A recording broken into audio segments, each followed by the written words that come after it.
What keeps me up at night worrying? One is, I think, my dreams, my dreams. This is a really interesting thing because I think at night, laying there, I start like obsessing on possibilities, how things could be, business models, all of this stuff, and I'm just thinking about it all. And then it's like I make a plan for myself, like I finally did this week, and it's like record every day. And then it's kind of interesting because I find myself running into resistance when I'm doing certain tasks. And but then, like, okay, see, you have resistance in a task, and then you avoid it. You don't do it all day, and then you go to bed. It's like, are you now gonna like be thinking like, hey, you said you're gonna do that thing, you didn't do that thing? Like, is that gonna come evade your mind and be like, gosh, I think it does. I think I do worry about stuff like that. And then at the same time, it's like just doubling down on the plan. I gotta remind myself, it's like stick to the plan, champion. And I see myself like I want to just be like design, new ideas, let's craft it. And then I think it's like action, Mr. Bond. So what keeps me up at night? I think it's the things I gotta do that keep me up at night. Things I gotta do sometimes, and or the things that I didn't get done. I think is what keeps me up more at night. And I feel like I think a lot about my dream, and then I also think sometimes it seems so far away and sometimes unobtainable. And then instead of just like ruminating on that, I want to distract myself at night, being like, "What's going on Twitter? What's what can we shop for on Facebook Marketplace?" And it's just like, bruh.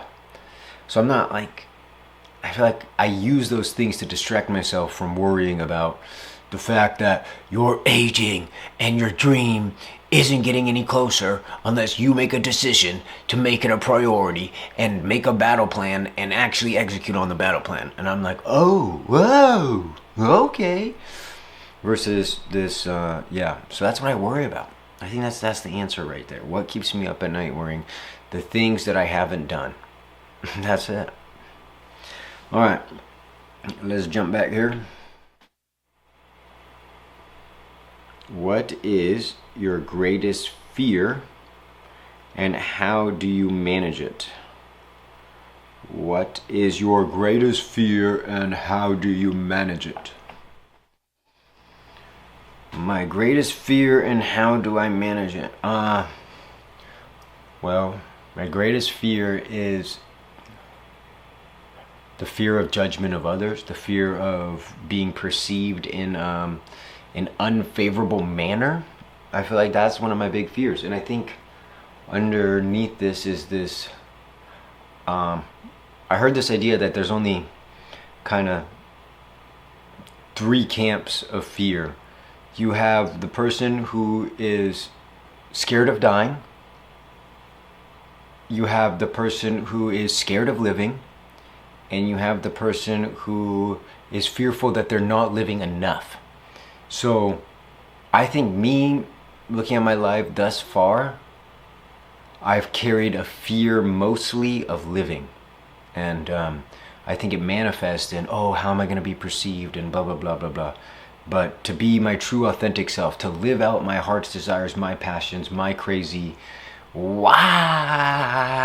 side, to live out my crazy wild side, I'm gonna bust through that, bust down, that fear of living, And I think the secret, because some people might be like, Case, I know you love living full out. Well, here I think is how I've been able to keep up that illusion in a way. And it's because I surround myself with people who are not scared of living. And I'm like, this dude's living, let me join them. That'll be fun. They're living to the max. Let me hang around them. Now I'm like, and then after a while, it's like, I'm living, but I'm living in their world. It was fun for a bit. And then I'm like, this thing of me where I got to come back. I got to, I got to prioritize my living. So yeah, that was I spent a lot of time talking to a very good friend about this.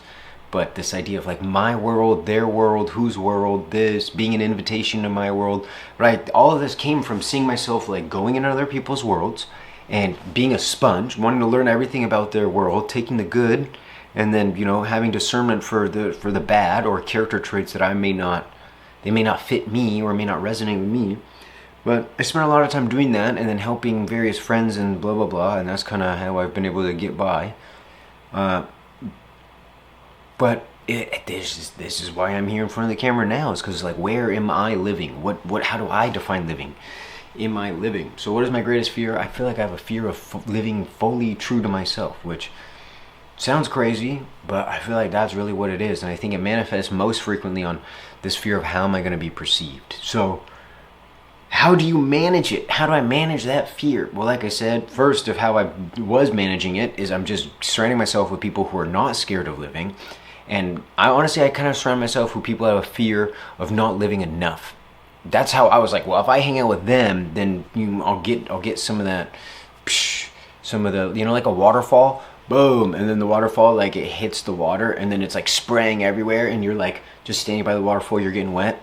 Like, that's how I guess I was trying to live I was trying to manage this fear of like, I'm scared to live, but I want to, and so let me go hang out with someone who's not afraid to live. And then it's like, I'm always, it's fun for a little bit, and then less and less time, and then it's been like, dude, you just gotta live, because their flavor is gonna be different than your flavor. So how do I manage it, and how am I, okay, that's how I was going in other people's worlds. Now, how am I managing this fear of living now is, I'm pressing record, and I'm uncomfortable sometimes. But I'm like, I gotta face off with this, because there's really, like, who cares? Like, I can, like, mentally know who cares, but to, like, be who cares is different. Because in my mind, it's like, if people like me, somehow I feel safe. I feel safe. And I want to confront that. It's like, wait, not everyone has to like me, and I could still be safe. And I'm safe. I am safe because I'm enough, and I'm cool, and I'm groovy. And if I need to, it's like I'm ready to be like, whoa, whoa, whoa, whoa. I got a good chance. I'll kick you in the nuts and poke your eyes, and whatever it takes. I'm scrappy. So it's like, and all that stuff, and it's still like various situations where it's like, but how do you manage it? I'm confronting it. And the thing that's kind of interesting about, I'm confronting it, look, I'm making the video. My little cards that I've been doing for 1 week, I was supposed to every day post a video. I haven't posted one video because I feel like that's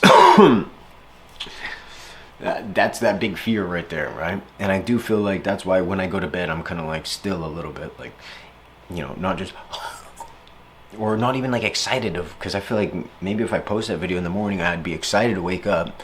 Because yesterday was one of those questions, what could you say in the morning? Like, yee. So maybe if I did post a video, I'd be excited in the morning to check it and be like, how many views did I get? Did I get a comment? Or like if I do all this on a reasonable time, I send it to my grandma and she watches it, and then she gives me that message in the morning. I get that feedback loop, like, telling me how awesome I am. So whatever it takes, eh? All right, next question. I feel like y'all got a good insight into my fear.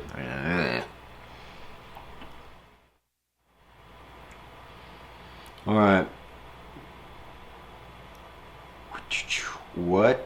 When did you first realize your own mortality, and how did it impact you? So this is one of those duplicate questions that's already been answered in a previous video, but I don't feel like I fully have grasped the fact like I'm mortal in a way. And I don't necessarily have this fear of dying, so to say. And I feel like a reason I'm saying this is because of the previous fear. It's like I have this more fear of living thing, and then that if you have a fear of living fully, then there's like this illusion that this game is going to go on forever, and there's like something to protect, but it's not. And yeah, so that's an interesting one. That's how I answered it last time. I'm like, I don't feel like I get to hear like, I knew I was mortal when I cheers to it that one night. It's like, how did it impact you? How does being mortal impact you?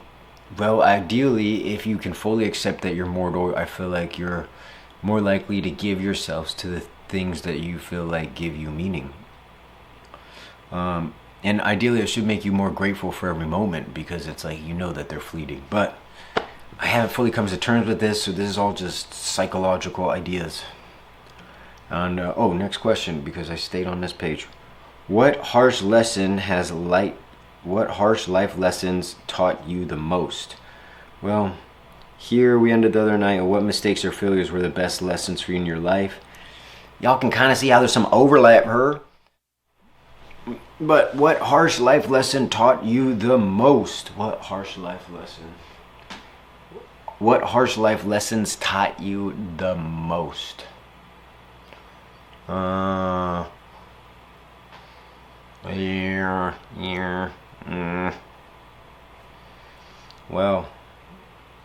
I feel like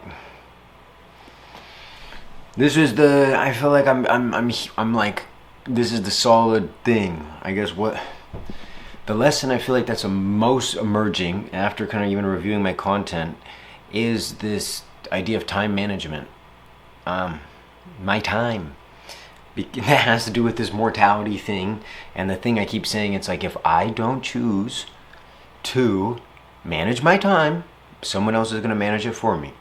And I keep saying I don't want a job because that's going to take away from my time, that word again, from pursuing my passions. But just like today where it's like, yeah, I don't want to record my questions. Well, it's like if you don't want to do that, then go get a job. It's like it's got to be, I'm training myself to, it's like in my mind it's like it's got to be that cutthroat. It's like I'm running towards this. Oh, you don't want to run? Well, okay, then you're going to go run towards that then. Oh, you want to run away from jobs? Then you got to run towards this.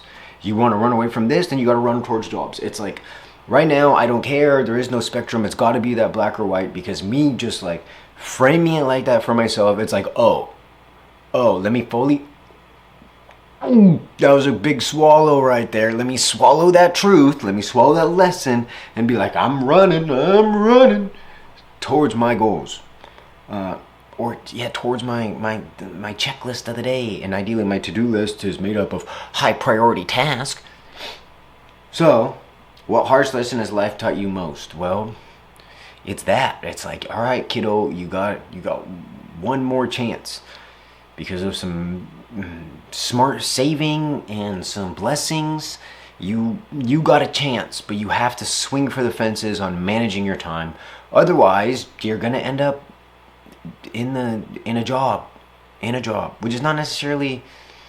You might find joy there, but it's like if your whole thing is you want to give this a solid try, it's like that takes effort, and you got to show up every day. Otherwise, you're gonna have. You want to be this little league amateur dreamer, middle school. That would be so cool someday. It's like no, like now I'm an adult. It's like that someday is today. That's how you have control over everything. You could drive a car, you could buy a plane ticket. It's like you have the control. You could tell someone, middle finger, screw you. I have the control. I can choose. I could choose to record a video. I could choose to sit in this chair and play on Twitter. I can choose to, do all kinds of things. And now it's like, what of those things? Okay, I have the choice. Now, what do I choose to do? And what do I choose to do that I'm going to do consistently so I can unlock the potential of compound interest? Because along what harsh life lessons taught you the most, I feel like I'm here right now where it's like that realization, and even reading some of my old journals, even from 10 years ago when I was just kind of getting into all of this stuff, and I was just a wee little, 19-year-old pup. It was just... There's so much similarities between now and then. And so what harsh life lesson has all that taught me is careful of the compound effect, because I kind of compounded inaction, or I just compounded research, and I feel like I didn't get nearly as far as I wanted to. So compounding inaction, dangerous game. And then, Grant Cardone's got an amazing story, and one thing that he said really kind of woke me up, and part of his story was... I think he was like got super into drugs and stuff, but he said I was bored, and when I was bored I get into trouble. So when he heard that, I was like, he got to me, because I'm like, I'm bored and I'm getting into trouble. And in a way, and it's always been my personality, where it's like, here's the line of trouble, and I like to just write it right here. This is like not getting in trouble. This is trouble, and I'm always on the line. I'm like this. I'm like a mime on the line of trouble, and every now and then I put a step forward, and then I come back, and I put a step forward, and I come back. And it's been like this. It's like, I'm the kid in the class who's being absurd and obnoxious all freaking day long, and somehow I have a sweet way with the teacher just to like push her to the edge of like, you're gonna go to the principal's office, and then I'm like, oh, okay, I'm under her skin. I gotta just lay low for an hour.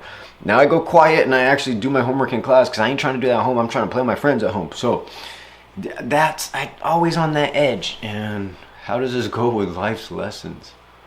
Where did I? Oh, it's me, saucy. We got lost. I got lost in the sauce, telling a story about riding edges. Oh, boredom. Boredom. This is about boredom. This is about getting in trouble. Okay, Grant Cardone was bored, and then he was doing drugs, and then he's like going to jail and like not doing good. And then he came out of that, and he's like, I can't be bored. Bored got me in trouble. And it's like I gotta use my time wisely to make something happen for me and my boo thing. And when I heard all that, I was like, oh, okay, I didn't get in trouble like Grant, where I'm like, you know, and I don't know if he did meth. I don't fully know the story. He might have been heroin, meth. Okay, let's say he got lost in that sauce. And me, I never did that. In a way, I was like too nerdy to be like, let's do heroin. And so, what am I saying? But there's some truth in all of that. So I didn't like, I'm bored, but I'm like, I don't want to get in serious trouble, you know? So like being bored, I just was like inaction. And this is tied to that fear of living, right? So I'm guessing Grant Cardone probably has a different core fear than me. I feel like this dude's living, right? And he might have more death fears or whatever, a lot not living enough sort of fears, right? But yeah, this harsh lesson of compound effect is real, and what happens when it's working against you in the opposite way. Napoleon Hill talks about this hypnotic rhythm. Like me and hypnotic rhythm is like me just perma stuck on the gravitron, just whoa, whoa, whoa. It's just like, dude, all right, snap out of it. You're dreaming. Well, I'm not dreaming. I'm in a nightmare. You're in a boring nightmare of repetitivity. You're living Groundhog's Day and you're doing nothing about it. I should watch that movie. Because I don't think I ever watched it all the way through with like attention, awareness. I think I'm like, oh, seen some clips. I know what's happening. Watch the extended recap on YouTube, so you know I know movies pretty well. The hell are you saying? All right, let's get back to the next question.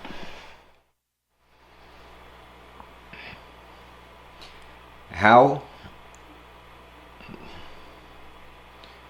do you handle shame and guilt? Have you made peace with your past? How do you handle shame and guilt? Have you made peace with your past? So I feel like I've already kind of touched on this. And if you've been listening to everything I done said, which, I mean, I'm not expecting all that many people to, but it would be really dope if they did, because, I don't know, that'd just be kind of fun. Be validating in some weird way. And I think everyone would get something from it. But to, like, keep my head out of this, like, likes, I hope people make me feel seen and heard. It's like, no, I'm building an AI for my pocket. Like, I want my own AI. I don't want ChatGPT. I want KCGPT. And I want to make you buy it from me because I did this work. And now you paying me $10. I'm undercutting, you know, OpenAI. And you got me in your phone instead of just some nerdy ChatGPT. So that's how I'm out strategizing my vanity metrics. So back to the question. How do you handle shame and guilt? Have I made peace with my past? Okay, shame and guilt. Big scary, shame and guilt. Blah, blah, blah, blah. And you look up this guy, like Hawkins or something. He wrote a book, Power vs. Force. He wrote a different book. But in there, he attempted to map out, and I don't know if anything has been proved or whatever, but his chart is cool. It looks nice. He attempted to map out the emotions, and the lowest possible emotions we can feel are shame and guilt. Just dirt. Dirt is cool. Dirt is like way cooler than these emotions. These emotions, it's like, you can't even compare it to anything in nature. These emotions are out of this world. Some weird stuff. But guilt and shame. Guilt and shame is a cult. It doesn't. We don't need it. We don't need it. Just throw it in the trash, not the bag, the trash. I ain't taking that home with me. Guilt or shame. So, I mean, I'm someone who I feel like I've suffered a lot of guilt and shame. It's like self-inflicted, right? It's like emotionally like pouring salt in my cuts, my emotional cuts. And I'm like, oh, you're bleeding? You think you need stitches? No, you need salt. Here, just pain more. Like, that's guilt and shame. So now it's like I feel myself and I'm like, yeah. And I'm like, try to catch the voice, and I'm like, no, no, no, no, thank you, thank you. You're making me aware of something. Let me grab you and be like, take me to your core. You know, what is really going on here? What is the fear? Are you scared of living and this is trying to guilt me into not living? Like, what is happening here? What is underneath you? And it's also like, okay, I'm aware. This happened, this is unpleasant. I didn't necessarily love it, but I'm aware now. So there's no need to add insult to injury. The only way I could have learned is through this mishap, right? So how am I handling guilt or shame? It's because I'm not gonna lie to you. There's like it's a cult, and I exited the cult, and I never experienced it. Like, I'm lying. I'm not lying. I'm not saying that. I'm saying I experienced guilt or shame. I see it now in my mind. How I handle it. So I'm like, that's a cult. Look at these culty things inside of me trying to me, and that's probably just my fear and the tentacles of my fear, and I gotta address this somehow. And it's like, and my awareness is just like a big flashlight. Well, bam. Tentacle of guilt or shame, coming to crowd my noggin, and I'm like, wait, look, that feels like guilt or shame. That's a tentacle of fear. And I turn around with my awareness, my big awareness in my mind, and I start like a lighthouse, looking for that stuff, and that's how it works. The awareness, the lighthouse of your mind, is enough. Guilt or shame is not needed. It's a cult. It's a psyop. It's not needed. Who cares? Let it go. Burn it. Everything can be done with awareness. Awareness is enough. That's one of my core, like, whoa, holy cow. And, yeah. And that came from living on the other spectrum of, like, I think guilt or shame is the way to personal improvement. That's how deep I was in this stuff. No. And then the next question that tags along with this, have you made peace with your past?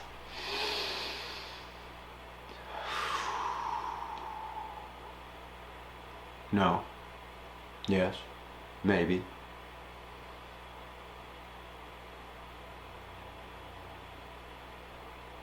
The first answer is no. So there's something that I still got to forgive myself for, but it's not like clear on what that is. But then the next answer is like, you've done a damn good job at making a lot of peace with yourself. And my whole new shabot is rejection is better than regret. Because you want to be able to look back on your past with peace. And it's like, say you're at the mall and you see a cute girl and you're like, I'm going to go talk to her. And you go talk to her and she rejects you. She's like, oh, sorry. And it might be a subtle rejection of just like, I got a boyfriend. So like, this is just not, but you take it as rejection. But ideally, I think you're going to be able to fall asleep a little bit quicker at that night. Because even though you're like, man, she had a boy already. But you know what? You're going to be like proud of yourself, crack a little smile. It's like, man, I felt alive when I was like, what's good, shawty? What it do, boo thang? You looking mad fine today. Like, when you did that, I feel like you'd be like, you going to bed like, I may not be cuddling no one right now. But you know what? I shot a shot today. And that's cool. And I feel like that sensation is better than putting your head on your bed and like seeing that image of that cute girl, seeing you sit there in paralyzing, frozen fear. And now you have to look back on that image while you're trying to go to bed. And then now you have regret. You're like, man, I should have said hi. That's worse. That's just worse than just getting rejected, because it's not necessarily like in rejection. It's like there's layers to this, right? Because she just said she had a boyfriend. She might have still been into you, but she's just like, I'm committed to something else. So how, like, where is it rejection at, right? And that's also part of the gamble, right? That's you're fishing. So have I made peace with my past? A lot of it. And I feel like there are some areas that still need some comprehension, but they're not hot right now of like, ooh, I did that. Yeah. Feel pretty peaceful. Have you made peace with your past? Well, I feel like if I was like, yeah, I made peace with my past, then I also feel like maybe I wouldn't have, there would be no need for forgiveness unless forgiveness in the now moment or moving forward. But I really feel like there's things, I mean, that's learning, right? There's still things I gotta learn. And so, I don't know. Have I made peace with my past?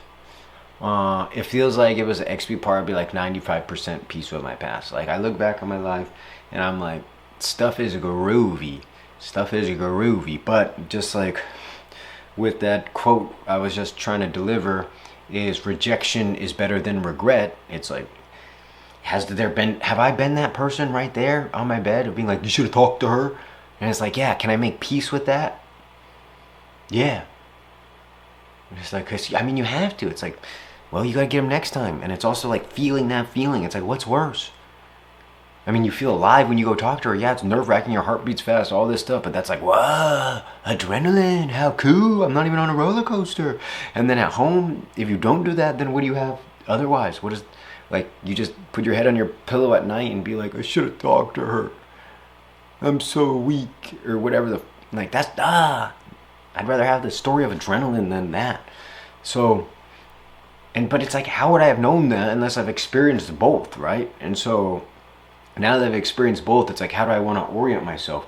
And even in being like, I want to orient myself, in a way, quote unquote, towards rejection, or just, towards possibility instead of already self-rejecting myself. And so I want to orient myself like that, but that doesn't make it like, I know now next time I'm at the mall and I'm going to see a cutie and it's still going to be like, fear, paralyzation, and I'm like, how am I going to deal with it then? It doesn't matter, mentally I get this, but in my body it's still like, oh. So that is what it is. That is what it is. So, next question. We was just talking about guilt, shame, peace with a past, peace with a past. Yeah, I guess that mental hack to how to make peace with the past is consider the contrast. How else do we learn besides contrast? So, I'm just, failure, making peace with the past, regret, rejection, all of the, it's like I'm struggling with them right now. So these are just my ideas, and this is really probably me talking to myself and being like, hey, remember that this stuff, you're passionate about it, and yeah, applying it, you're realizing is way more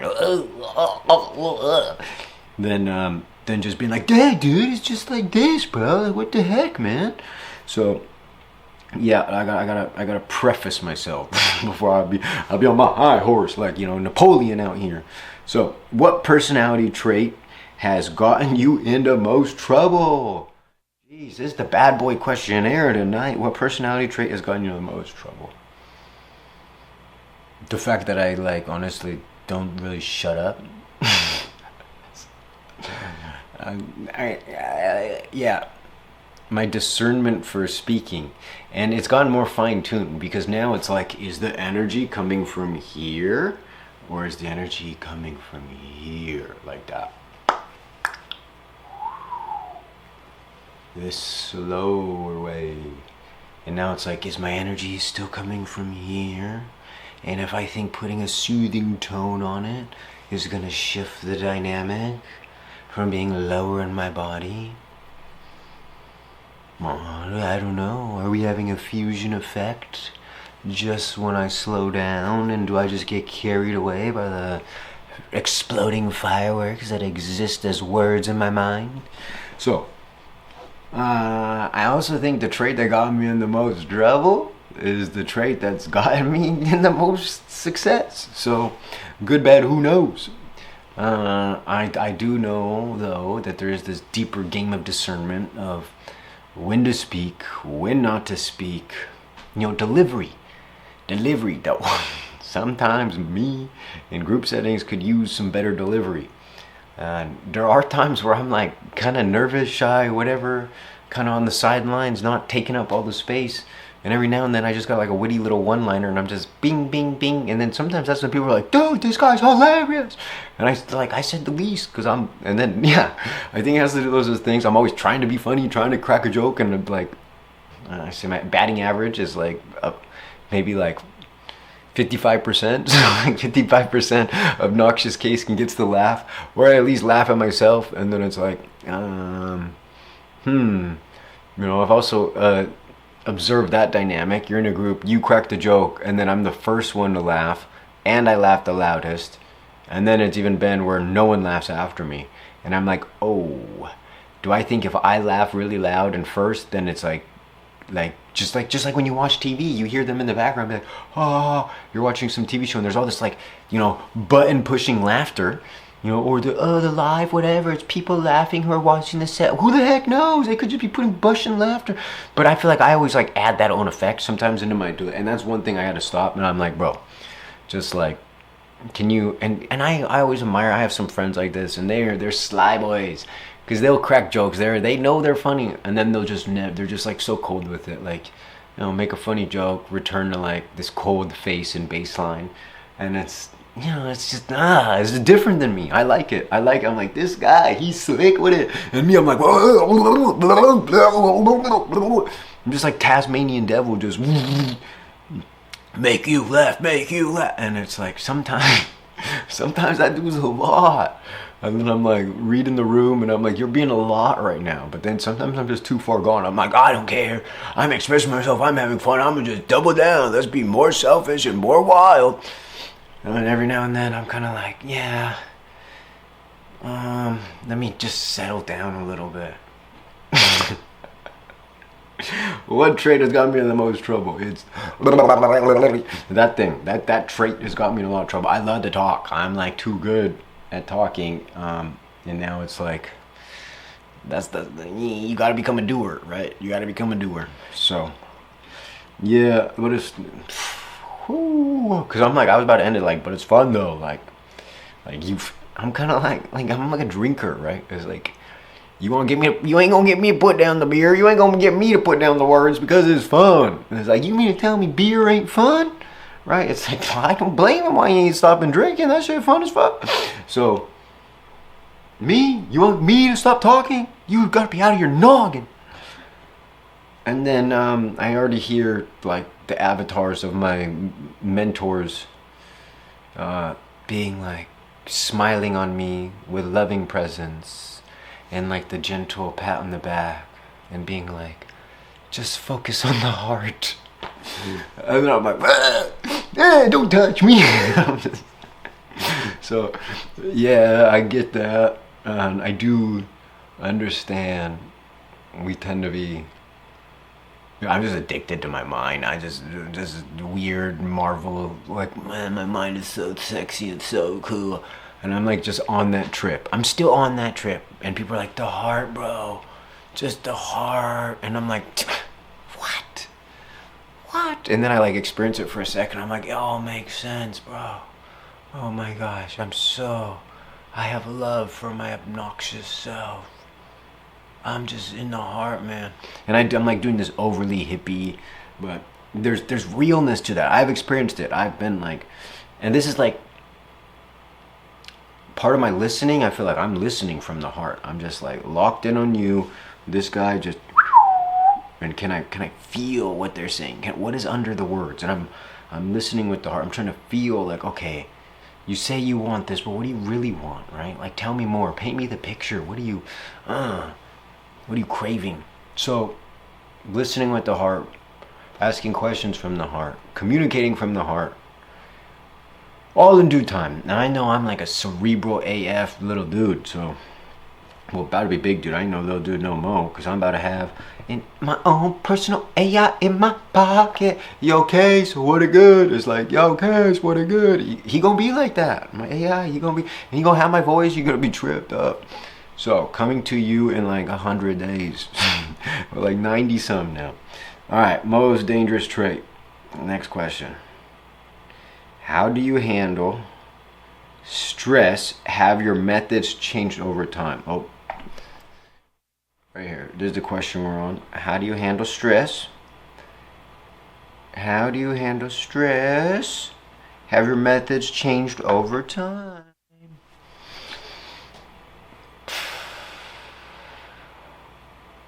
How do I handle stress? Depends. Am I by myself? Am I with others? Because I'm a chameleon sometimes about that stuff. If the group is feeling stress and I can pick up on it, then I'm like, well, we can't do that. So I'm going to be let's not do the stress thing. And how do we kind of calm down? How do we and usually you just got to change activities. How do you handle stress? When I'm alone and I'm stressed? Well, there's like the answer I want to say, but my actions don't fully align with this method. I would say maybe like 20% of the time they align with this method, but it does work when I have used it. And that is, I think of the law of vibration, and it's raise your vibration. But I don't think in like, I don't think in like some astrally, airy fairy way. Raise your vibration, bro, and you won't be stressed. It's like, no, like actually just raise your heart rate. Try that first, because like, and if you close your eyes and think about it, and if your heart is pumping fast, then it's like your vibration, the things that are vibrating in your body are gonna vibrate faster. So just like be really freaking boof about it. And then like honestly, the best antidepressant is probably 25 burpees, but it's hard to do 25 burpees. It only takes maybe about 45 seconds, and your heart will beating fast, and it'll kind of like push some of that stagnation and all the thoughts that come with some stagnation just up and out. And then you'll be like, let's go, let's clean. Why is that on the floor? Let's clean it up. I'm not a pig.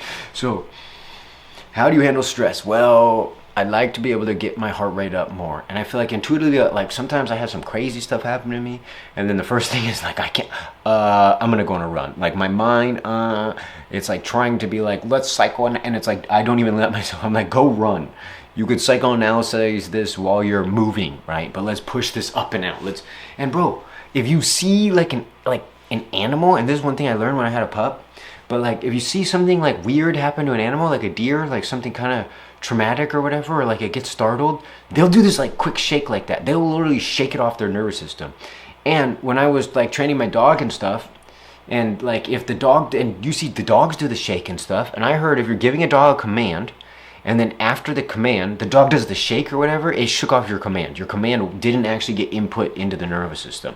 So I thought that was always interesting, because there's this like, nature wants us to just, dance, stay and shout, out to the floor and dance and shout. That's what nature wants. They want some Michael Jackson. And they want you to move your body to Michael Jackson when you're feeling a little bit stressed out. And this like back to my whole like who I want to be is the play guy. I'm the play guy, Mr. Play Guy. You're feeling stressed. It's time to play. Tag, you're it. I'm gone. Catch me if you can. Never. Peace out. And you didn't even try to chase me, and you wonder why you're still stressed. If you would have chased me, even though I was already gone to another town, maybe, just maybe, you wouldn't be stressed no more. So how your methods changed over time? Well, how do I deal with stress? Well, I just like get angry 80% of the time, and then 20% of the time I'm like, no, do something, change, take a break, think, breathe, walk, pee, come back, take a break. So that's that's how I've done it. Because they're also like, not every time you're gonna be like, burpees, run. Like sometimes you just gotta be like, let me walk away from the computer, let me keep my level head, because that's how I'm gonna stay in the solution frame of mind. And when I come back, we're gonna slay this, or we're just gonna give it the attention. With enough attention, it will work. And that's like my dad's strategy. Had stress, boom, whatever, he's like, I will handle it, because I'd rather handle it than anyone else. And on top of that, he's like, with enough time, enough patience, I will figure it out. And it's just this deep belief in himself that what doesn't kill you makes you stronger, I guess. And everything's just a lesson to be overcome, to shine greater. And I think that's what my dad's probably dope. But yeah, have my message changed over time? Well, here's over time. It's like, can I get less angry when I experience stress in a way? Or less like, and more like, and I also think like sometimes there's been conversations and I'm like fighting with like my girlfriend and stuff, and I just get stressed and I'm just being retarded.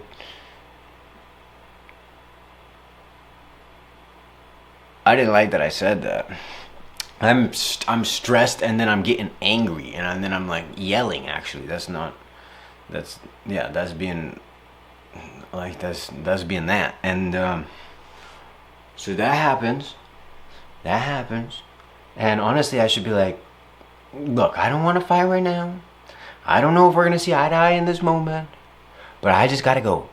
Because my natural thing has always been like, just go, bro. Like me She talking all this, no, no, no. I don't want to hear it. I don't want to deal with it right now. I just want my space. And I think I got to remind myself that it's always okay for me to take my space. And, I think one girlfriend at a time was like, you're just going to leave, you're just going to blah, blah, blah. And it's like the guilt and shame. It's like, then what? Then I stay and then I get mad and I yell and then you cry. And then it's like, this is weird. This is weird. I don't like that. I don't want to make you cry. And I don't like it when I'm yelling at you, person I love. So it's like, just let me have my space. Let me go be like, Let me go like, Let me go do some, Let me go to a friend's house, cry to them, do something, get some other perspectives. It's like, yeah, I know I messed up somewhere. But it's like, don't make me feel like it didn't take two people to dance, right? So, handling stress over time, staying more calm, being more firm in the fact that I might need time to process something, and reaching out towards getting my heart rate up more. Those are how I want to set my stress management routine moving forward. Just remembering those, the awareness is enough. Remember those, like, stress, and it's like, okay, burpees. Okay, let's go on a walk or a run. Oh, someone's yelling at you, and you're like, duh. It's like, remove yourself from situation. And then just tell them, like, hey, I haven't really tried it yet. Hey, I'm getting a little triggered, so I'm just gonna like go F off and like go take a walk. And then they're like, we're gonna talk it out right now. And I'm like, that's why I'm gonna go. Bye. And then boom, whatever. See you when I see you. And then I just like leave, never come back. I'm just like, peace, girl. And then you cut to like the movie outro, and it's like, you had a bad day. What am I saying? All right, I'm having just fun. I made some tea. Maybe I need to drink some tea. And it's funny how much fun I'm enjoying myself right now. After being like, oh, I don't know if I want to film today. Now I'm like, having a good time. Good time. 47 minutes in. And let's highlight this. What behaviors or traits do you find unattractive or off-putting? What the?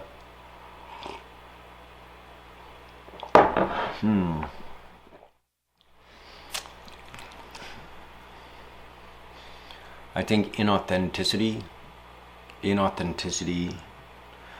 And here's the thing. What traits do I find unattractive or off-putting? I want to preface everything, however I end up rambling on this question, with often the things that trigger us in other people are things that we can't see in ourselves. Or we see something off-putting and it triggers us because it reminds us of a past version of ourselves. Let me see. I think with bros, like, I don't like off-putting with bros. There's just this thing where it's like, what the heck, dude? Just chill, bro. They're just like socially awkward in a way. They're like socially too much. I don't like that. And maybe that's because I gotta be the one who's socially too much. So it's like, competition? No, I'm the one who's socially too much in this friend group, so you gotta go. That's why you're off-putting. Maybe that's me. Maybe that's my issue. I'm not sure. But I do, yeah, that's so, like, I like, what also is kind of off-putting when I see my bros being like wanting to buy their way to love. I'm like, bro, what?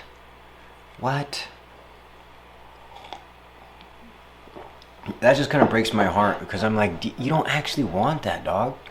Like, do you want the girl who's only going to be with you because you're putting on the facade that you're a baller, right? It's like, you don't want that. Like, I think you're dope. Someone's gonna love you for you. And often, like, yeah, it's interesting, how our material things affect our confidence, right? And don't get me wrong, being in a club and having a table and, a little bit more attention and everything, it's fun. It's nice. But for me, it's not needed. And I also want to be able to go out with the boys and have it be like crazy spontaneous or whatever, and we're in the club and it could be okay. It's like, we don't have to be there. And I'm like, ideally I'm with my boys and we're all killers, we're all good, we're all young young handsome lads. So because of that, it's like, of course we could talk to the ladies and they'll be about it. They'll be about it. And now all my friends that got girlfriends, they're like never allowed to come out with me because they're like, you gotta go out with Casey. You guys are gonna get girls. Yeah, I'm gonna go get girls with Casey. What are you gonna do about it? What am I saying? That's how my friends are. Yeah, right, that's how my friends are. But what is off-putting to me? Just social awkwardness is kind of off-putting. And it's like that's a broad umbrella category. I don't know how to like fully describe those like character traits. Well, okay, I guess what is social off-putting is the person who's always trying to spray paint their poop gold. It's like they did something once and now they have this whole big identity around it. And I'm like, bro, what? And I guess this is also like this whole flexing thing, right? Like, that's not really my style. Like, I like nice things, and in the right space and time, and with the right amount of words, it can be cool. But when it's like your whole thing is just flexing, it's like, bruh. And I've been like a dirty little flexer myself, but that's probably why I'm like, I'm off-putted by it. And there's like a subtle way to flex, right? Where it's like, you just be chill. And it's like, you see what it is? You see the drip? I ain't gotta say nothing about the drip. What I want to say is, what's your name, girl? That's, it's like, the attention is on someone else. Where am I going with this? Well, there's like, and the bros will get this. It's like, say you're with all your boys and you're about to have some girls over, blah, blah, blah. You know that there's a handful of boys that are good at entertaining. They're good hosts. They understand we got girls coming over. We're going to host. We're going to make them feel comfortable. We're going to entertain them. We're going to talk. We're going to have fun. Right? And then there's some of your boys who are just like so shy. They freeze and they're like, And it's like, bro, you look like a freaking potato on the couch. Like, stop. Like, just be a human. Be like, can I get you a drink? Can I get you some water? Like, bro, what the heck? Like, just do the simple things. So I like being around bros who can entertain and not like, oh, we got girls over, now we're all gonna act too cool to even like acknowledge their existence, or we're too scared to do that. It's kind of like, bruh, like, just be a good host. Like, get yourself out of the way and think about them. But also, I'm saying all of this and I'm probably like, if I thought about it, there's 5 examples of when I didn't follow through on this. And I honestly think the things that off-put us about others is likely because at one point that was how we were. And we overcame it. Now it's like, it's cringy to think about that past self. So, yeah, I just gonna double preface that. And it's like, doesn't come right away. It's like, what is off-putting? And then there's like other things where it's just like, I don't know, like the American Girl who's like, just so like celebrity gossip oriented. Like, I'm so bored with all of that, and I'm like, who cares? Why are you so immersed in this? Yeah, I don't know. Well, also part of it, I do know, is like, as a boyfriend and your girlfriend got TikTok, that shit is like, I felt like, I don't know, maybe it's my own insecurities, but I feel like I'm competing with TikTok.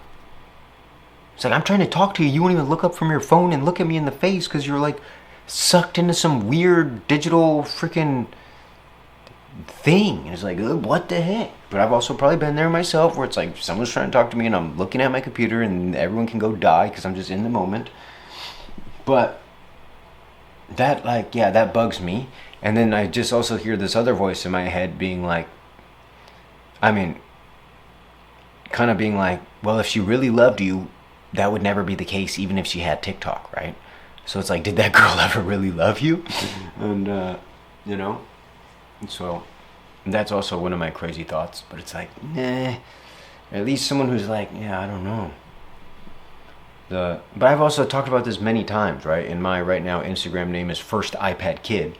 But one thing I'm hyper aware of, it's like, geez, if I had a kid, I wouldn't want them on their iPad all day.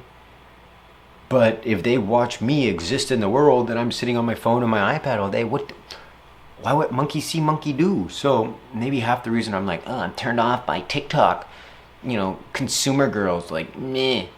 Then it's like, all Okay. Something that also kind of puts me off is like the overly, what is it? Like you're wearing all the skimpy clothes and you're kind of dancing like you're in like you're training to be a stripper, and you're kind of like, I'm just, what do I want to say with all of this? I like modesty, let's just say that. And I understand, like, I don't know. What do I want to say about it? Yeah, modesty. I like it. So, and I guess the blanket term is like trashy. Like, I don't. And my mom was even like, yeah, you ain't no trashy girls getting brought home to this house. Like, no, like, that's not. Yeah. And so there's like, and there's a way to do it. But yeah, this classy look, right? And it's like, I mean, like, I love to look at them skimpy skin showing outfits too. But at the same time, it's like, that's likely probably not the girl I'm gonna marry. It's gonna be like, dang girl, you looking fun. But in my mind, I'm already like, she's already put in a box. She's like, not even, it's like, yeah, we could have a wild night. But I'm kind of like, yeah, you wanna like date? Like, I don't know about that. I'm not gonna be a douche about it, but yeah, that's kind of like on my mind. And it could just be, yeah, I don't know, this like, what is it? What really is it? This, I mean, innocence in a way. Like, innocence to me is sexy when a girl's got some innocence to it. And I also feel like, you know, there's this classic line of like, I'm not as innocent as I look. And I'm like, ugh, damn it, shit, goodness. Because now in like my mind, I'm like, I immediately think that you just like been with like 40 dudes. Now I'm like, oh man. Oh, jeez. Ugh. Nee. Ah. I don't know. I think my masculine side of me is just like, yeah, I'm also just like kind of possessive too. I'm just like, I want you, and that's it. It's done. I want you, and you can't have no one else. You can have me, and that's it. No, no. What? No. And it's like, how do you be suave about this? How do you just kind of be so cool that never has to get said? And it's like, yeah, I just feel it. And it's like the second I feel that she doesn't want me anymore, then she's got to go. Peace. I don't need that. It's like, if you're in my life, it's because you fully are like, this dude is a good time. I love him and his flaws and his imperfections. And wha-bam, I want to go. He's going on some sort of ride, and I want to be on that ride. That's it. That's it. All right. What is it? This question got me all kind of zoinked. What behaviors or traits do you find unattractive or off-putting? Mostly, I just think of everything as like socially awkward, and then I guess lack of in relationship, lack of accountability, like lack of this awareness that like, dude, it takes two to tango. So, yeah, where they're just kind of like, nah, what else is unattractive? Leaving me on red is unattractive. I don't know if that's unattractive. That's just me being like, ah! All right. Let's answer some more questions. This question got me acting all different. How do you deal with impatience? Are you more patient as you age? How do you deal with impatience? Are you more patient as you age? How do I deal with impatience? Depends on the situation. Usually get angry, I feel like. That's the first thing that comes to my mind. How do I deal with impatience? I mean, alright, the second question. Are you more patient with age? Yes. How do I deal with being impatient? I mean, I get frustrated. I'm just like, I don't like this. And that's kind of my energy with impatience. And I'm like, And then, you know, sometimes I slow down and I figure it out, and sometimes I rage quit, and I'm just like, I'm done. No, taking too long, angry, no, not gonna do it. But higher priority thing where you see the value in figuring it out and blah, blah, blah. And you're like, I just want it done now, but okay, this is just what has to, like, I don't like just like simple, mind-numbingly boring task where it's just like, copy paste, copy paste, copy paste, and I'm just like, no, I don't like it. I'm impatient. I want to move fast. I don't want to do this. I want to do something creative, something that's using my brain, not like trying to like just get me to just do something like I couldn't work on assembly line. I'd be so bad, because I'd be bored. I couldn't be a security guard either. I'd be so bored, bro, so bored.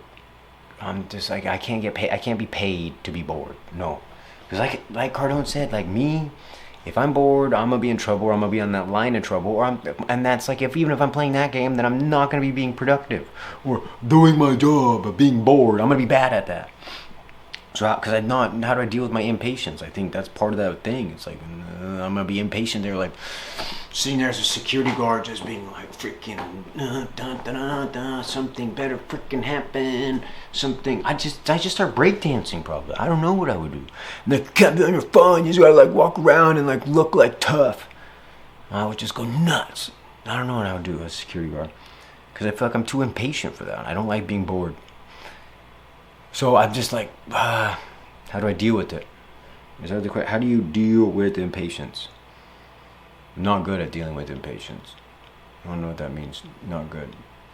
Impatience. Walk away, give up, or come back. And it kind of depends on how big of a priority it is and if there's other people involved. Because if there's social pressure, now it's like I'm more likely to be the best dealing with the impatience.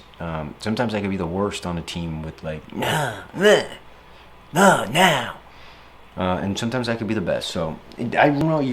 That answer. How do you deal with impatience? Are you more patient as you age? Yes, 100%. You're more patient as you age. Yeah, it comes. And also, there's like one thing I got to see in my dad too. Like that dude got mad patience now. But I feel like when I was young, I was just like, he's a little bit more quick to the temper. And now it's probably like, I see myself and he says me something, and I'm like, I would have lost it.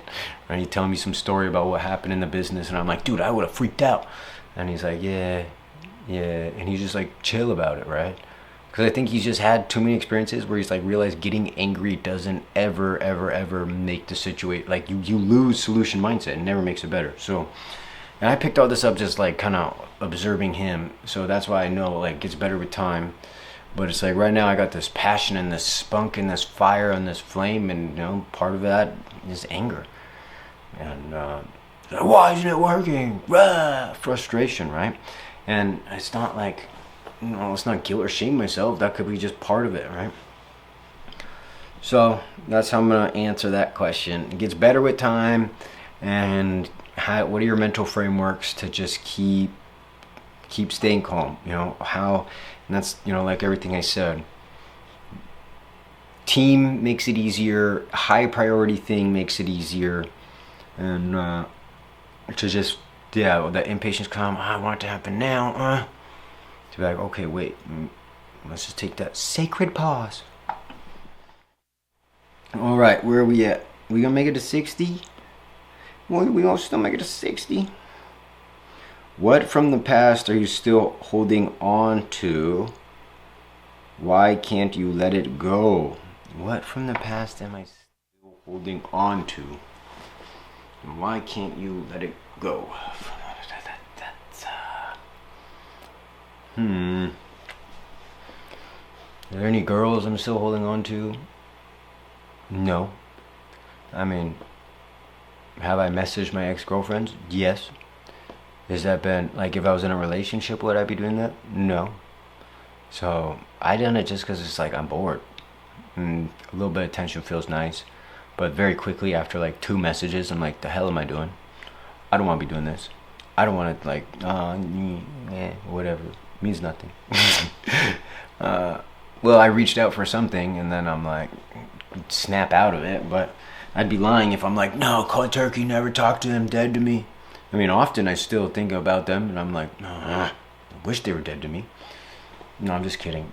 They were lovely times, but yeah. What else am I holding on to? There's probably stuff I'm holding on to.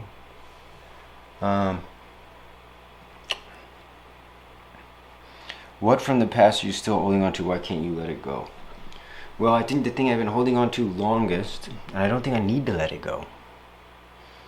Well, I've been holding on to this dream, right?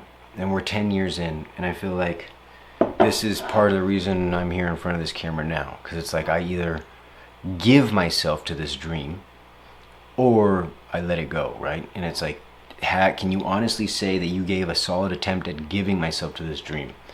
Is this one of those things where it's like I've been grinding at it in front of the camera every day for 10 years and it's just the flow isn't catching up? No, I can't say that. I said I've been thinking about this in the back of my brain quietly in the corner of cafes for 10 years.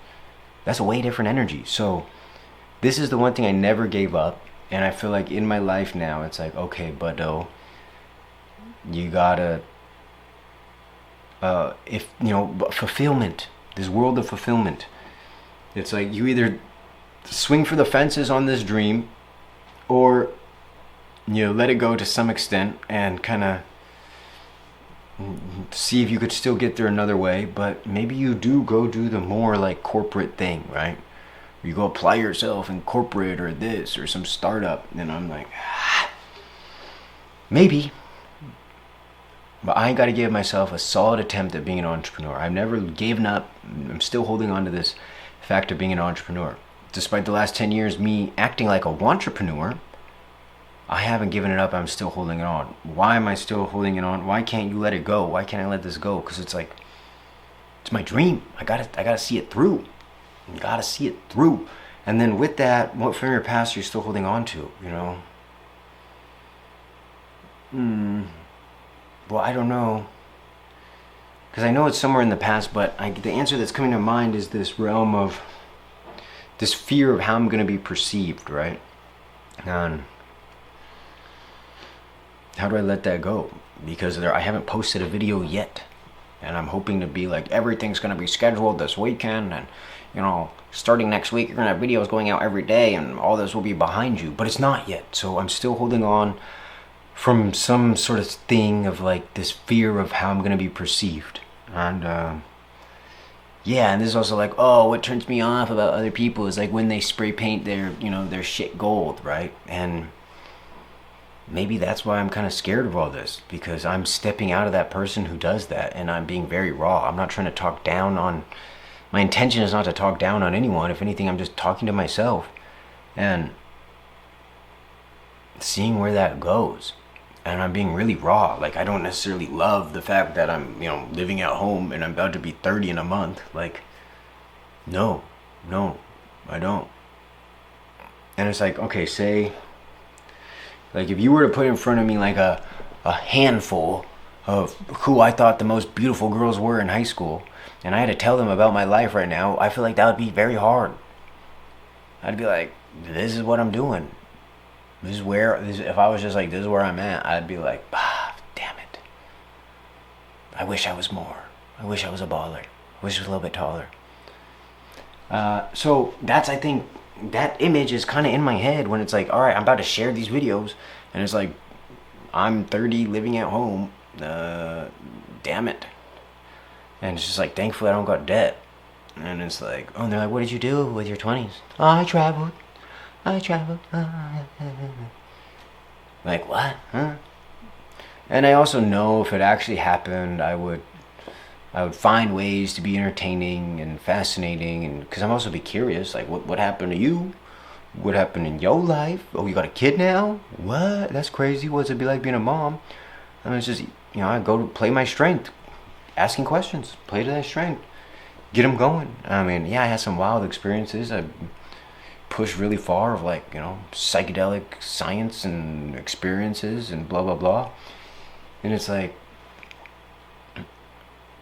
so everyone else out there, like, who done a bunch of psychedelics, it's like, just because you done a bunch of psychedelics doesn't mean that you're gonna wake up rich. And it's like, kind of the weirdest thing, because you get like, you're like, just, because you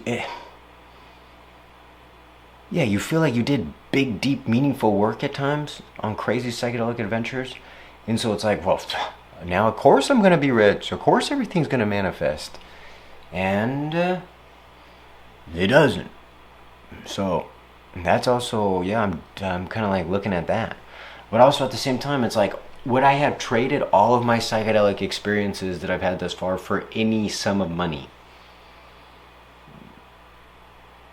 Like, I would, okay, say I never did shrooms, LSD, you name it, and then I have $10 million right now, but I'm just like, I never did any of those things. Would I trade for that? No. No. No, I honestly wouldn't.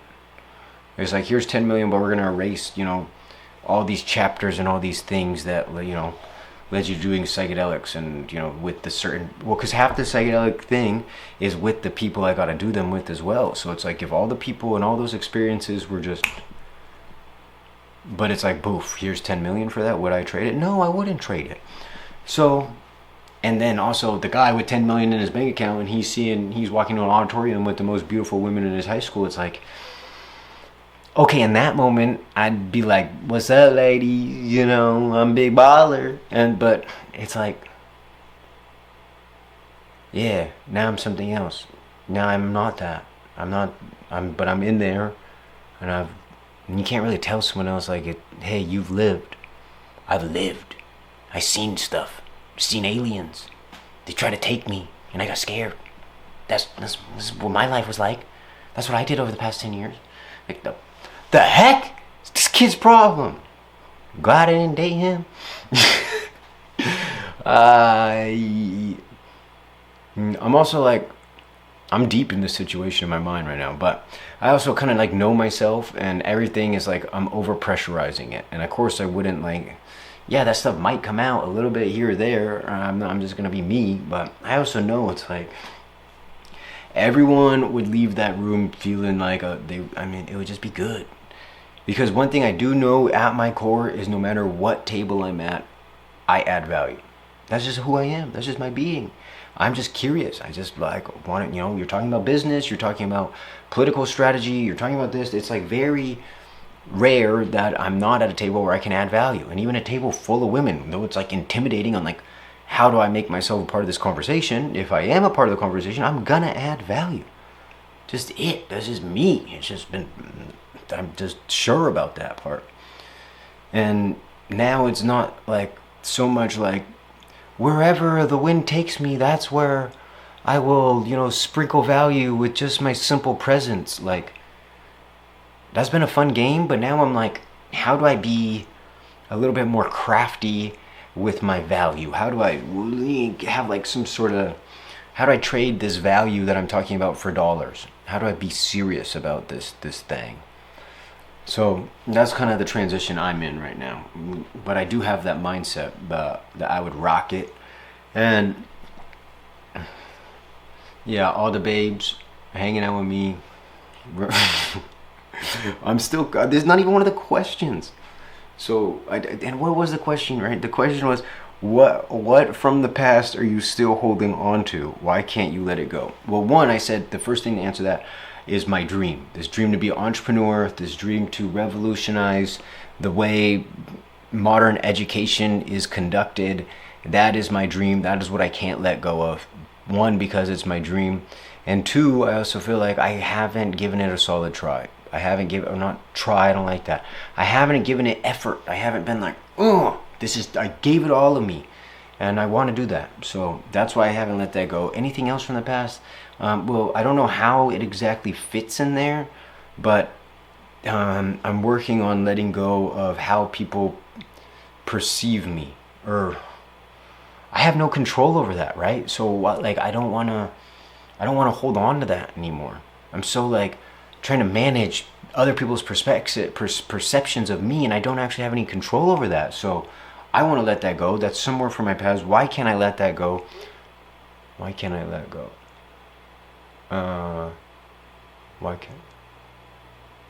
Why can't I let go how people see me? Well, because I feel like if people see me in a quote unquote negative way, then I won't feel safe. Something along those lines, maybe. But yeah, so those I would say are the two things that are from the past that are still holding on. And then what are we at here? Well, 1 hour and 14 minutes, and I've been standing this whole time. Who would have thought? Because I feel like if I was just playing on my computer, I would already sat down a half hour ago. But because I'm in some sort of flow where oh no no no, it's just this. You just forget that you're standing and you're being present with a camera. How do you navigate conflict and disagreement with loved ones? How do you do that? How do you navigate conflict and disagreement with loved ones? Step one, know that they always love you, and most of the time it's coming from a place of love, even if it sounds harsh. Well, I think that's like the key. I also think disagreement, conflict and disagreement with loved ones. Well, one, I think there's also this thing of like know thyself, right? Like, because you just, I mean, it's like elections tomorrow, right? Like my family, people are voting differently, right? But it's like it doesn't have to affect us, right? It doesn't have to like, yeah, navigate how like, it's like that's okay, whatever. It's like I'm comfortable with myself, and these are my ideas, and those are I don't need to change. Like yeah, like oh that's crazy that like. I'm like, that's crazy that you think like that. I don't necessarily think like that, but the love doesn't have to go anywhere. And I do think I have higher standards though with a romantic partner, to be like I would prefer more of ideals to be on the same page than not. And also though, I know I've been bad at this in relationships, is like falling in love with someone's potential. And you know, subtly trying to change them or hope things will get better, and I don't think it ever does. So can I just love someone for them? That's kind of my new thing here. And then conflict and disagreements, I feel like as I know myself more, there's less of a need to try to like cram down my point to someone. And this goes back to like I can't steal someone else's lesson. And I think I know this mentally, but do I act this way every time? No. And mentally I know that, say someone has a completely radically different way of thinking about things than me, right? Let's take fluoride. In my perspective, fluoride is a neurotoxin, which has been proven this year that it is actually a neurotoxin. And I don't want fluoride in my drinking water, and I don't want it on my toothpaste, I don't want it on my teeth, I don't want it nowhere. That thing belongs somewhere way far away, sealed away from all of humanity to get close with. That's what I believe. I have family though who's like, I love fluoride. Fluoride's great for my teeth. Fluoride does this. I want it in my drinking water. It's all these things. So it's like, if they are coming from that thing and they're trying to tell me like, oh, you should really do the fluoride treatment on your teeth. It's your insurance will cover it and it's so great or whatever, and I'd be like, I mean, in the highest sense, I would try to question them. Oh, even though I have all my ideas and my research and all this already, instead of being like, oh, well, actually, and just be a Karen about it, right? It's like, no, it'd be like, oh, do you know anything about fluoride? Like, is it supposed to be good for us? Where, did you read anything about it? Do you have a link you can send me about it? It's like, that'd be a way better thing than me trying to be like, well, let me actually school you and teach you about fluoride, right? It's like, how can I ask questions so people come to their own understanding that possibly what they understand is just absolutely outrageous nonsense, and someone else said it and they're just parroting it and they didn't actually do their research. Yeah. And it's like, well, I also want to say this, like part of doing your research is, in the modern day frame, is you have to look at both perspectives and then see where you fall in line with. Because people nowadays in modern world, they just tend to go to their kind of party of influencers, right? So it's like, well, I listen to these guys and then this is what they say, so they must be right. And then the other person is like, well, and then how they see it is like, well, you just listen to these, these crazy people on Twitter. And so it's like, they're like, oh, I listen to mainstream and you listen to crazy people on Twitter. But we're still going to people, right? It's not like we're actually printed out some sort of scientific document and we read it together. It's like, and that would probably heal a lot of things. And so it's like, go to both sides in a way. And also like just me understanding a little bit about debate and argument. It's like, In most situations, I understand your argument for why it's good better than you, and that's why I chose a different perspective and I can beat you in the argument, is because I know everything you're going to say already. I know all the 4 points for why you think that your thing is the thing. And then I know because I look at both, and then it's like, it's like, huh, interesting. And then this whole idea of drawing conclusions, right? It's like, even if there's a little bit of suspicion, then I'm like, I'm out. And one example of this is Paul Stamets on Joe Rogan. Joe is asking him about portobello mushrooms. You can look this clip up. Joe Rogan is asking Paul Stamets, the leading mushroom mycologist pretty much on the planet. He's asking him about portobello mushrooms, and Paul's like, Joe, we have to stop. We can't go down there. He's like, I'm actually on some, not, what is it, a non-disclosure agreement or whatever, and we cannot talk about portobellos. He's like, all I can really say is I don't eat them. I don't touch them.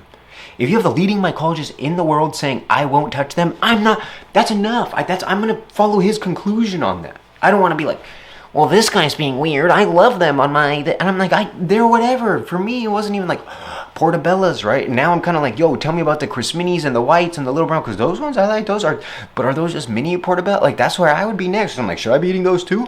But in most cases, I understand, refrain from drawing conclusion. But there's times when your common sense has to kick in and be like, there's a clear conclusion to be made here.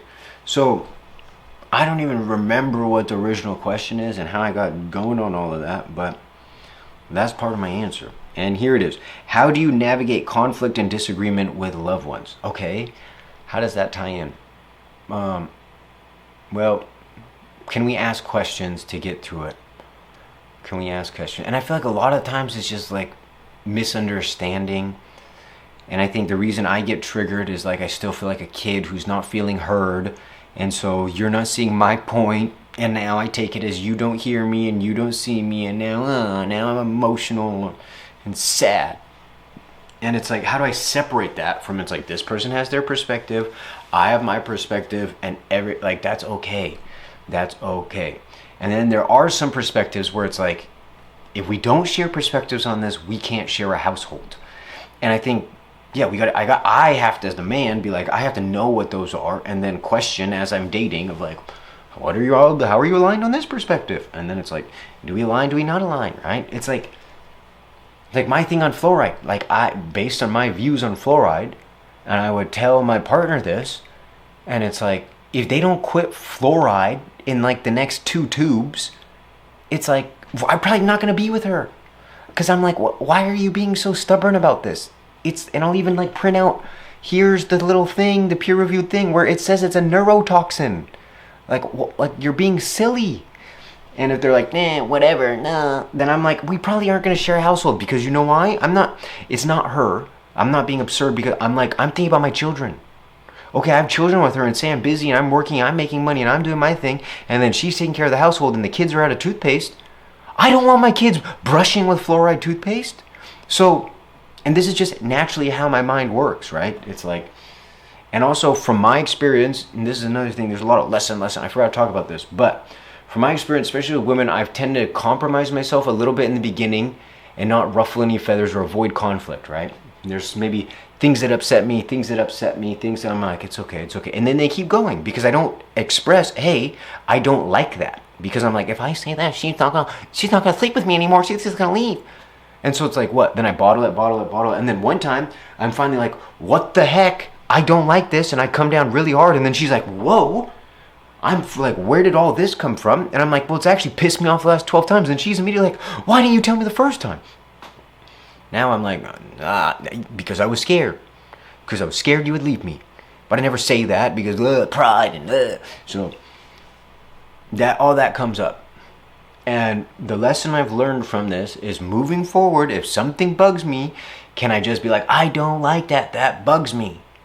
And just say it and just be me and not compromise myself, so that way I don't lose love. If you're making decisions out of fear of losing love, you're already acting out of fear. And that's another big lesson I had to learn. So it's like, no, I'd rather be alone than live with this weird love-fear sort of thing. No, I don't want it. So, how do you navigate conflict and disagreement with loved ones? Well, ideally in a calm manner, making sure each party feels heard, and asking questions, doing your best to be heartfelt, and holding eye contact. That's like, my Sunday school answer. The reality of it is, I have no freaking idea because I still am human and I get upset and triggered often. And being back home, the one thing I am proud of myself about is staying in the fight. I'm getting yelled at, I'm getting confronted, we're getting talking to, something's happening where in a way it's like my character is under scrutiny, and a younger version of myself would just be like, I'm out, run away, I'm gone, peace, I'm not tolerating this, I'm out. This time around, it's like I'm staying in the fight. I will hold my ground for myself, I will stand up for myself, I'll be like, no, this, and it's just deeper in me that, like, this is family. And one thing that my parents keep saying, it's like, if your parents can't tell you, who can tell you? And there's something to that. And then also, like, some of the things that happened in my family before, like, too, it's like, family, ideally, it's like you could say things and piss each other off, and then it's like, because we're family, we can go back to loving each other. Like, that's, like, we could go back to that. It's like, there'll always be. So, how do you make space for that in a romantic partnership? That's like, feels like a completely different thing. Like, I don't know. Because I also feel like, and maybe this is just an idea I gotta let go of, but I feel like in a romantic relationships, you stack bricks. Like, every one of those fights you have, like, they can bring you further apart where you can't see the person because you keep stacking bricks, and then now I can't see you, I only see all the pile of bricks, aka our past, frustrations with each other. And now and that's why you can't go back to X, because like both my exes still in a way see me in a fixed scope. I'm in their petri dish. This is Casey right there, and I'm like, we haven't been together in 7 years, or we haven't been together in 3 years or 2 years or however. It's like, I'm different. It's like, it doesn't work that way. I'm changed. You've probably changed. But even like, I guess I would feel that too. It's like both those girls, I'm like, yeah, they're still like this, or they're like that. And they're probably like, we changed. And it's like, I don't know. I guess that's like a human thing. It's like, you meet someone and then you make assumptions about their character. Some of them could be pretty valid. And then it's like, yes, there's the whole quote of like, we all have the right to change, and change is just a decision away. And it's like, I'll see it when I believe it, sort of thing. And part of the I'll see it when I believe it tends to do with material things at times. So, yeah, how do you deal with it? Well, I also think about how my friend was actually really good at dealing with this. And he just, in a way, he stopped getting angry. Things could be thrown at him, water, this. And in a way, he could just be himself and hold a compassionate space where it's like, I can comprehend why you're upset or why you feel the need to do this, and that's okay. And he would just still be able to hold this loving gaze and look at that like, you're allowed to have this, you're allowed to be upset. I'm not making it wrong. But I'm also I'm going to be me too. And there it is right there. That's how I would like to deal with conflict moving forward in a romantic relationship. Because right now I would make it not right now. In the past, I would make it wrong. It's like, you just threw water on me. You just, threw a plate or broke a plate. Like, what? Like, are you nuts, woman? Right now, I'm like, she got me. She won now. Because I'm now being like, I'm off my trigger. I'm yelling now. And it's like, well, this is just, one person has to stay cool, right? Otherwise, this is like my 8 circuit model thing on the book on Prometheus Rising. It's like the emotional territorial. She's likely angry because somehow her boundaries, her territory or whatever she feels like it's being challenged or disrupted or broken or blah, blah, blah. And she's trying to, do that. And if now I'm thinking logically about it, the only way for humans to actually communicate is you have to be on the same circuit. So it's like, I can just either hold the space, and then as she calms down, I'm still holding the space, she can rise back up into it. But if I start entertaining her and I start getting triggered, now I join her in that now they're just shite. And I think we've all experienced this, right? Where it's like one person is all pissy and the other person's calm, and then in 5 minutes that other person like snaps out of it and rises back to the calm, right? And then there's been other times where it's like, one person's all pissy and then you get all pissy, and now it's like, and then it's just like, ugh. So After saying all of that, I'm glad I even remembered that friend of just, but really he would say at the core is like, I don't get angry. I don't get angry anymore. He's like, man, there was a time, like, yeah, and I would really get angry, right? It's like my ex-wife, she made me freaking nuts. But I don't. He's like, somehow, something, life, this, just, and maybe this is part of that whole self-love thing or self-understanding thing. But the whole anger, patience, blah blah blah. Maybe it all just comes with age. Maybe, eh? Cheerio. All right, let's see. We got a few more questions left. How do you cope with relationship change or people leaving your life? Yes. All right.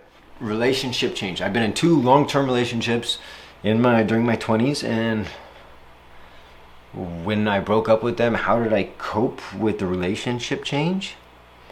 Those are very messy times in my life, but I also feel like that's where a lot of growth has happened. And yeah, I feel like you get your heart broken, you get broken wide open in a lot of ways too. Yeah, I think especially in like romantic relationships, you just get addicted to kind of coexisting with a person, and then all of a sudden it's like you have to be alone again. And once you're living together and stuff, you forget what it's like to be alone again, and you could just be like, yeah. So I feel like readjusting to that aloneness thing is tough. I don't have, and I see the next question is, how do you cope with loneliness or isolation? I don't have answers for that right now. I don't. So how do you cope when a relationship changes? Well, thus far, if I look at my coping mechanisms, there's usually some sort of reinvigoration of myself. It's like back on some sort of habit train, back on doing what I love, whether that's playing basketball or I'm on like, a hardcore intensive month of trying to work out, or I just start picking up books and reading, blah, blah, blah. I just kind of go nuts like that. And I also am like, I'll have some weekends where I'm just going out, just so freaking, I just need and then that's also, doesn't usually work out. And then I spiral even further into like this weird isolation, sadness sort of thing. And then like trying to meet that with some sort of practice to make it bearable. And that's how I've coped with relationship changes. Honestly, it's been like extremely hard on me. On me, but at the same time, there's been so much growth in all of that. And like I really feel like both times it's like I wanted out anyway. And then I was out and I got what I wanted, and then I was still like and then I can look back and question, it's like, were they ever the problem, or was it always just you? And no, they were definitely, takes two to dance. They definitely were. We weren't compatible, and we were forcing compatibility. But who defines compatibility? Blah blah blah. We just knew this over time, and then we realized on deeper and deeper layers, it's like, oh, okay, we can be intellectually compatible, but not compatible in other ways, right? And so, falling in love with someone's potential and someone's blah blah blah, and it's just messy. And I don't know, I feel like you grow a lot in relationships, but man, getting your heart broken freaking sucks. It sucks. This is tough. It's tough. And that's why I'm kind of like, I know there's a whole camp of dudes out there where it's like, what's love got to do with that? It's like, I mean, you have some long-term relationships and you're like, nah, bleh. I get drunk in love. I fall, like literally, like, ooh, I'm not thinking no more. I'm just in love. I'm in love, and it feels amazing. But yeah, and it's also kind of, there's also, you feel there's a little bit need to kind of want to protect. And how do you break that down, right? How do you get your heart just shattered and then show back up for life with your heart on your sleeve? I feel like I've done a good job at it, but I don't know how to even describe that. I also think though my story is going to be unique. I think the relationships crumbling apart, I mean, I think it had a lot to do with everything that's happening now. It's like I had to follow, like, it just wasn't the timing wasn't right. I was too busy in being a student of philosophy and the arts and the questions and this and the curiosity and there was no like action. And then yeah, and then I think my other relationship too, I'm glad. I think we kind of sped it up and we got to the core and it's like, all right, this isn't compatible and now let's move on and move forward. And I also think at the same time, like, I could have made that whole experience a little bit more enjoyable for the both of us, but that time in my life, I feel like I was really consumed by greed. I mean, I was really doing well in crypto and I was just like, another, I didn't spend a dime. I didn't spend a dime on my crypto and my whole days were just like, all right, I paid for the house or whatever, we split the house and you exist and I'm just like so obsessed with this and this is my work. And it's like, you're looking at JPEGs that are like, what? You're trading NFTs and this is what you think is work for 10 hours a day? And okay, good, you're making money, but we're not living on the prosperity of the money. You're just reinvesting it, being like, must make a million. And so greed.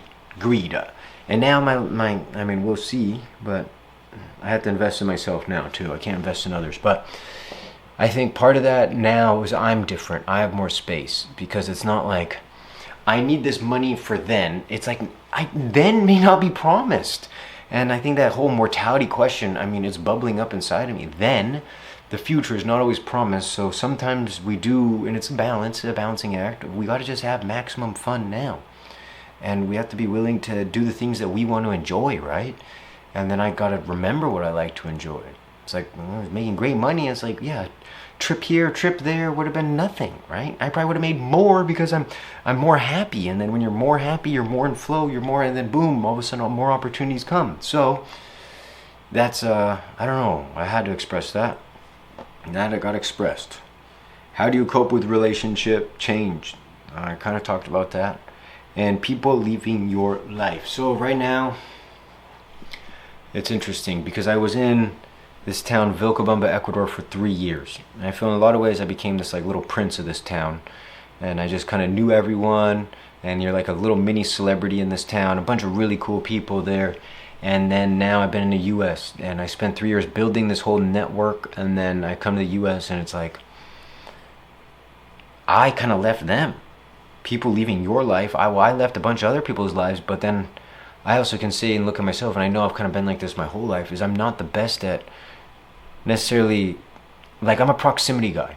So if I see you, I'm involved with your life, let's hang out, let's do things, but it's like, they're over there, I'm over here, and I know we're just a phone call away, and I do know how much some of these phone calls can fill me up, but I also just get taken by life, and then it's not, like I said, I'm not writing it down, I'm not managing my time, so it's not a priority, yet it makes me feel good. So if it makes me feel good, and those are my people, shouldn't it be a priority, and blah, blah, blah. And this is me verbally processing all this to myself. But how do I cope with people leaving my life? It's like, I don't know, I just kind of deal with what's in front of me and this. And because, like, none of those people left my life, but there is, like, there's some catching up to do. And I have full power of that. Like, I can call people, I can drop in with them, I could do all these things, and yet I don't. So, and how do people leaving your life, like in a negative sense or whatever, man, well, I have like the attitude, everyone's life is better with me in it. So when someone leaves my life, I'm kind of like, their loss, not mine. Why I struggle to do that with my like relationships and stuff, I don't know. But I also think in my relationship, say, let's just hypothetically, we ended the relationship and instead of me, and then there's some new girl immediately there in my life, it's like, would I have been as caught up on the other? Like, what am I really sad about, right? And also that sounds very like dirtbaggy of me, but I think there's some truth in that, right? Of just like, because then I think we get addicted to so many things. So it's like, say you break up with your girl, and it's like, then, a week later you meet someone else, and maybe you guys are just dating, you don't know how serious, but you have someone that you can cuddle and stuff, But I've also actually had friends that have been in this position, and honestly makes it worse because they're holding someone, they're like, they're not my pokey. And I'm just like, you're damned if you do, you're damned if you don't. There's lessons to be learned, and you're gonna look or you won't. That's my little poem about that. So next question.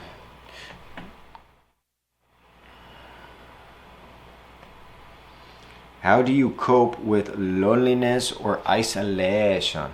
How do you cope with it? How do you cope with loneliness or isolation? Well, to be honest, I distract myself. So, and then from there, what happens? Okay, right now I'm feeling a little bit of loneliness, isolation, yet I have family right here. And so I'm like, I want to go travel. Also, with this, I want to go travel, I also can see how I'm challenging myself and actually putting myself deeper into loneliness and isolation. It's like here, it's like I can go downstairs and carry on a conversation with my parents, right? Out there, going to a country where you know no one and parking there, I mean, I'm confronting that, right? And how do I cope with the loneliness and isolation? I distract myself, and that gets me so far, and then you gotta get productive, because otherwise you just go crazy when you're like so lonely and isolated, and then you're just doing meaningless distraction, dopamine consumption-y, scrolling sort of TikTok, Twitter, doom porn, whatever your thing is. How do I cope with it? I mean, I distract. Now it's like, honestly, since I started this last week, since I started these cards, it's like my life is better. I feel myself being better. I feel myself referring to this. Well, hey, it's kind of like right now it's like, at least I did. And I don't think on day 100 it's going to be like, at least I did. I feel like the energy is going to be even different. That at least I did, that's kind of weak aura, right? And I think that after day 100 it's like, now I'm deeper. I'm fully on, like the suit has now been tailored, right? Now I feel like I'm wearing a suit, and it's like I just got fabric draped on me, right? And I'm like, how is this going to be cut to be me? And I'm hoping in 100 days I'll be like that. But already, like, just kind of going to bed, going throughout life, where it's like, at least, I'm on a track. It feels good. I feel the momentum building. And then I think that's a great thing, because then that's going to reflect that out in my life and other places. So how do you cope with loneliness and isolation? Well, I'm in no position to talk about this, because I just distract myself. I'm only, I guess today is officially, I print off 8 cards, 7 days. Today's my 7th day. So 1 weekend in, I guess, a deep loneliness, isolating, sortish environment. Because, like, not really. I have a lot of family around me, but yet still feeling these feelings.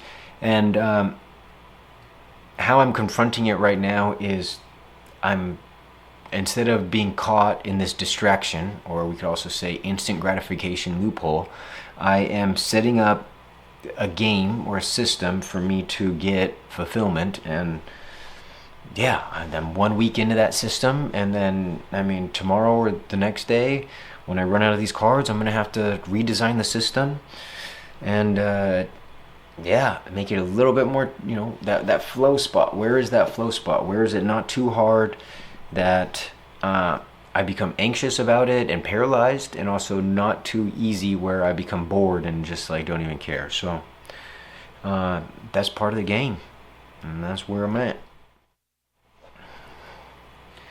All right, here, 59. What beliefs or traits do you find most toxic in others? And I'm just going to read 62, because they're actually really the same. What personality traits or beliefs do you find most toxic in others? They only changed they added personality, but it's really one question. So last question of the day: what traits or behaviors do you find most toxic in others? And I feel like this is very similar to the question we talked about earlier, which was, let me tell you what it was. It was something about what do I find unattractive or off-putting. So what traits do you find most toxic in others? I want to say this. For me, relationships, the foundations of relationships are trust. If I can't trust you, I can't have a relationship with you. That's where I'm at. That's the foundation from my lived experience thus far. And if I can't trust you, it's just gonna be tough, because then you're around, and I'm always gonna be considering, is this person gonna blow up? Are they gonna do the thing? Are they gonna do this? Are they gonna leave my house? Something's missing. But I don't want. That's not friendship. No, no, not. That's not in my wheelhouse. And then also on top of that, with friends, acquaintances, being social, blah blah blah, like. And I think we all do this. I'm just gonna be very direct about it. Everyone naturally kind of gets categorized in my life, and it's all by time, right? You have, you have 3-hour friends, 30-minute friends, 3-minute friends, 30-second acquaintances, 3-day friends, 3-week friends, and we all know this. It's like, oh, we could have a fun time at dinner, but I'm like, ooh, 3 weeks with that guy, I couldn't do it. Nothing wrong with the guy. It's just we don't mesh like that. So it just kind of normally happens, right? And then there's also been times where it's like I meet someone and I'm like, they have something to teach me. They have something I want to learn from this person. And I might go right off the bat, like 3-day, or longer sort of friend, like, give me all your time. Let's hang out all the time. Let me learn from you. And then it's like, okay, we got a good relationship. We went deep together. Now it's like, honestly, this person's now, like, would I do 3 days with them again now that I got to know them and see certain things and blah, blah, blah. And it's like, nah, but we'd have a great time at a dinner. So this person is now like, a 3-hour friend.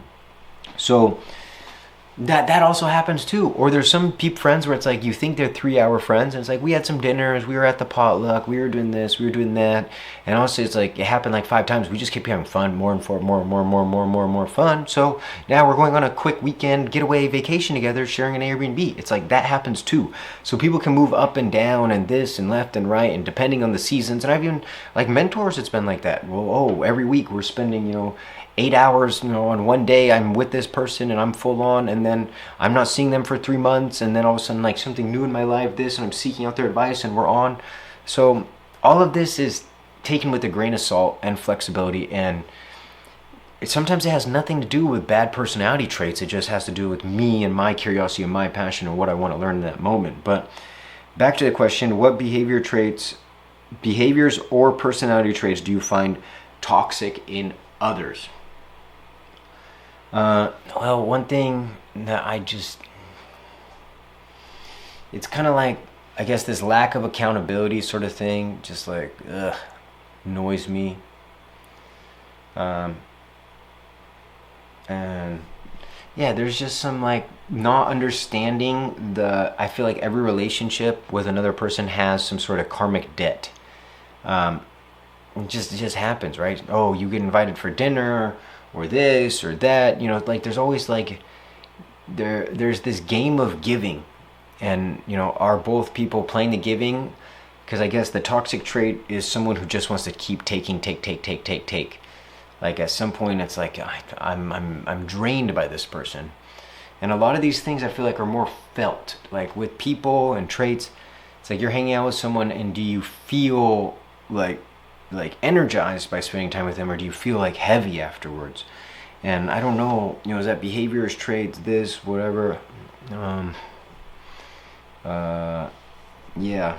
What traits do I find most toxic in others? And yeah, I don't really know how to kind of answer this outside of what I said, of just like not being aware of the social karma and dynamics in this. Because now I'm also thinking of my life, and I meet people all the time, but often I meet people and I'm like, they're cool, they're nice, but I can already tell by what they talked about, how they are, that we just are like radically different, and that's just not my preference of person that in this chapter of my life I want to spend time with. And that's just kind of where I'm at. It's like, I'm neutral about it. It's like people talk, and if you get people talking and you're asking questions, they usually reveal a lot about themselves. And yeah, you have to sometimes listen between the lines and ask them how they came to that or those conclusions. But you get a lot from that, and then I make my decision. It's like, yeah, and kind of like that whole thing of like disagreement, conflict, this, who am I if I just met you to be like, nope, you're so wrong, It's like, what do I get from that? What do they get from that, right?